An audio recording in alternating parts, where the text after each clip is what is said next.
The Winnebago County court-appointed special advocates, also known as CASA, have a new executive director who reveals the organization's plan to foster growth and community engagement.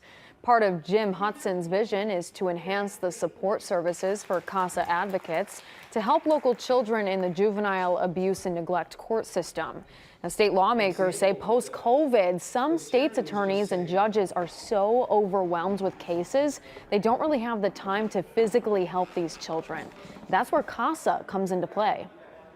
What CASA does is allows them the information that they can use to make the right decisions and feel good about it, going forward. That's why I consider them a bedrock part of the court system.